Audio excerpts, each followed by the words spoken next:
Dictation start होगा 5 second बाद। Start.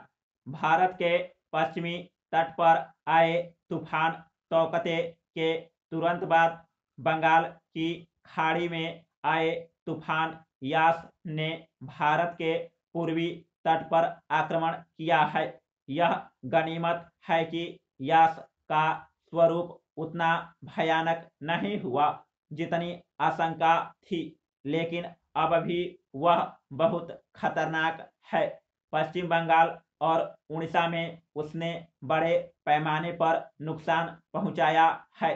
हालांकि जान का नुकसान बहुत कम हुआ है। हिंद महासागर में यह तूफान आने के मौसम की शुरुआत है।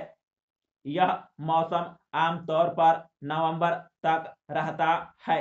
जो लोग इस तूफान की मार से प्रभावित हुए हैं उन्हें अच्छी तरह याद होगा कि पिछले साल इन्हीं दिनों इस क्षेत्र में तूफान अम्फान आया था, जो ज्ञात इतिहास के सबसे भयावह तूफानों में से एक था, जिसमें लगभग 125 लोगों की जान गई थी और 1 लाख करोड़ रुपए से ज्यादा के आर्थिक नुकसान का आकलन किया गया था। भारतीय उपमहाद्वीप के इतिहास में किसी तूफान से होने वाला यह सबसे बड़ा नुकसान है। उसके तुरंत बाद पश्चिमी तट पर भयावह तूफान निसर्ग ने आक्रमण किया था। निसर्ग तूफान इसलिए अनोखा था क्योंकि यह साल के उस वक्त में आया जब पश्चिमी तट पर तूफान बहुत कम आते हैं। लेकिन पिछले साल निसर्ग के बाद इस साल तौकते का आना और भी ज्यादा अनोखा है। Paragraph change. मौसम का इतिहास बताता है कि इस साल कुछ छोटे बड़े तूफान और आ सकते हैं। अच्छा हो कि ज्यादातर तूफान छोटे हो और उनसे कम से कम नुकसान हो।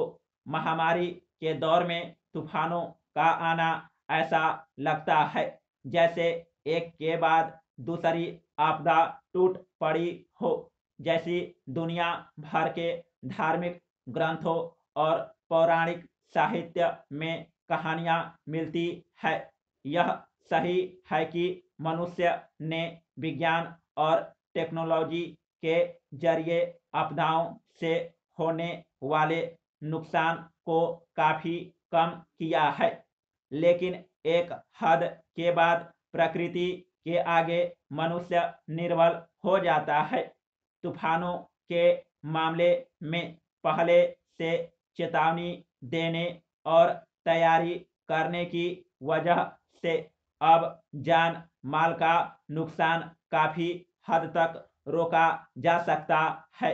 लेकिन यह भी सही है कि ग्लोबल वार्मिंग और मौसम के बदलते मिजाज की वजह से ऐसी आपदाएं ज्यादा और अप्रत्याशित रूप से आ रही है। ऐसे में ज्यादा तैयारी और सावधानी की जरूरत है। न सिर्फ तूफान बल्कि सूखा, अतिवृष्टि और बाढ़ की घटनाएं भी लगातार बढ़ रही है और उनसे नुकसान भी ज्यादा हो रहा है। पिछले महीनों में हिमालयी क्षेत्र में बेमौसम बादल फटने की कई घटनाएं मौसम के बदलते और अनिश्चित स्वरूप को ही दिखाती है। Paragraph change.